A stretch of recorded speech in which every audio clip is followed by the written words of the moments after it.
Hello, everyone. This is Willie Summers III, founder of RightTouch Solutions. Welcome back to the RightTouch Rundown, your weekly dose of operational strategy and nonprofit clarity. Today, we're going to continue our four-part series on internal communication and organizational clarity. If you missed last week's episode, feel free to go back and check it out, or do it after this video. It is your YouTube account. Do what you like. On today's episode, we're going to be talking about one of the biggest gaps I see when it comes to communication in the growing nonprofits, and that's documentation. It all boils down to if it's not written down, it does not exist. Most people don't document, and I get it because it's too formal. I haven't figured out my format yet. This takes too long. I need to get to the business. But the truth is, lack of documentation will create friction. It'll slow your growth and it'll put your mission at risk. It's because without it, people start making assumptions and it may go completely against what you thought it should be. You end up repeating yourself constantly. And then when someone leaves, everything goes with them. We talked earlier about how you couldn't find the password because you had to go talk to Robert. Robert was 3 presidents ago. Why is his name still on the mailbox and the password sheet? So what happens without documentation? Chaos repeats itself. You fix a problem with, say, late check-in on an event. And then when that event rolls back around, that same problem happens again. Why did that happen? It's because you didn't write down your wins, your lessons, and then create a policy or a procedure.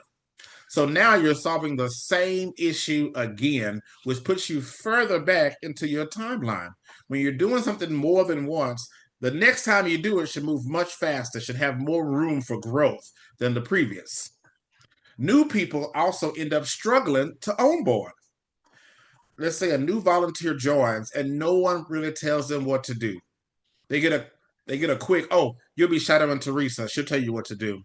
Now, there is nothing wrong with the shadowing process, but stop and ask yourself, are you doing it in addition to training, or is that the entire process because there is no onboarding checklist, there are no roles defined, and there is no timeline? So now you are left with a volunteer that is confused, overwhelmed, or worse, throws their hand up and says, I'm done with this, and never comes back. Another thing that happens without good documentation is decisions get challenged. You agreed in February to change the meeting structure type, but now it's July and someone questions why the purpose is different, why the process is different. So now you're second guessing yourself. Did I say that? Is that how I said it? Is that what I meant? Why did I make that change? If it's not documented, it's open for debate every single time. So, documentation, early and often. Verbal communication is cool to start. I'm an old country boy from the South. I love talking to people. It's cool to be verbal from the start, but get that on paper, brand it, and store it appropriately.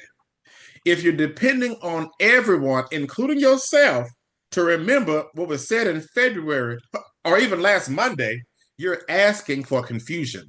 Listen, let me be honest with you.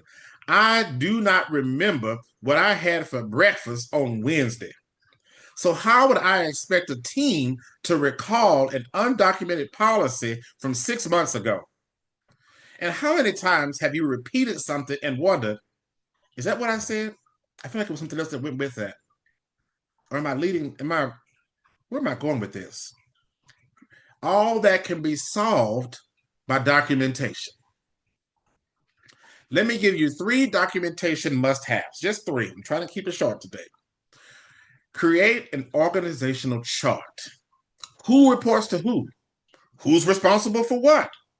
Even if your organization is small, just the 3 people you need for your 1023, document your roles and structure.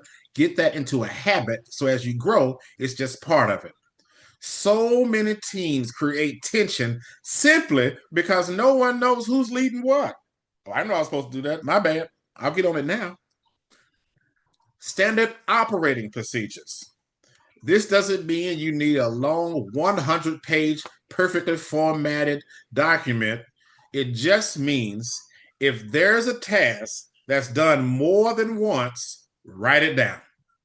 Think, how do we submit reimbursements?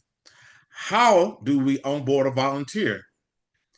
But don't just ask how, ask do. Do we even have an onboarding process? Do we have a clear way to book a venue? If the answer is kinda or sometimes, here's your sign. It's time for some standard operating procedures or SOPs. SOPs protect your people from burnout and your mission from memory loss. Burnout happens when people are overworked and overstressed.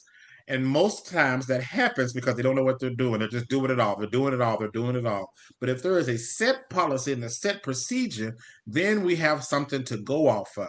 And if that no longer works, it's just like your bylaws. You can amend it. It can change. The third must-have is a decision-making matrix. Not every decision needs the full board or a full vote or everybody to know about it. But too often, nobody knows who actually has that authority or who needs to know about it, who's responsible for it. To assist in this journey, create a simple guide. What decisions can volunteers make? What needs board approval?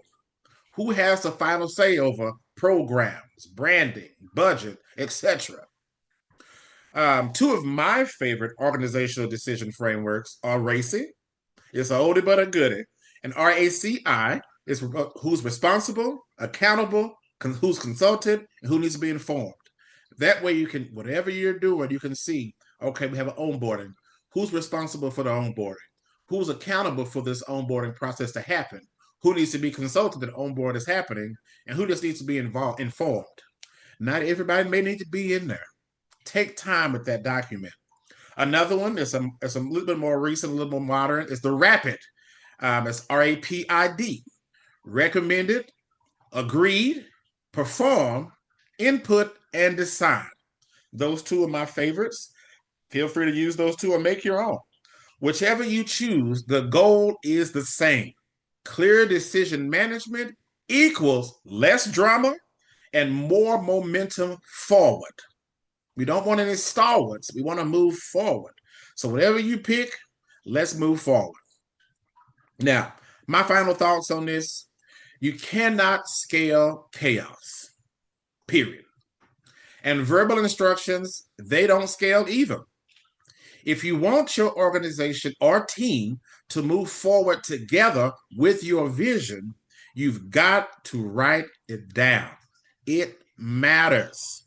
Start small, start messy, but start. As Ms. Frizzle says, take chances, make mistakes, and get messy. You do not need to have the perfect designer template, or it can be Canva'd up or Etsy or whatnot. Get you a Word document, put your logo at the top, put the name of the organization, and put what it's about, and just write it down. Document what matters, clean it up later. There is plenty of time for cosmetics. You can get your hex colors. You can go in and make it very beautiful with banners and carrying on. That's not important at the beginning. What is important is to document what matters. Remember, my friends, stop building your mission on memory. We are getting older and our memories are fading. Well, thanks for turning in to the RightTouch Rundown. If this has been helpful to you or your board, like this video, subscribe to the channel, and share it with someone else doing the good work. Don't gatekeep. And if you want help documenting your SOPs, clarifying decision rights, or building a scalable structure, you already know where to go. RightTouchSolutions.com. And remember, mission moves best with structure. I look forward to seeing you all next episode. Bye-bye, my friends.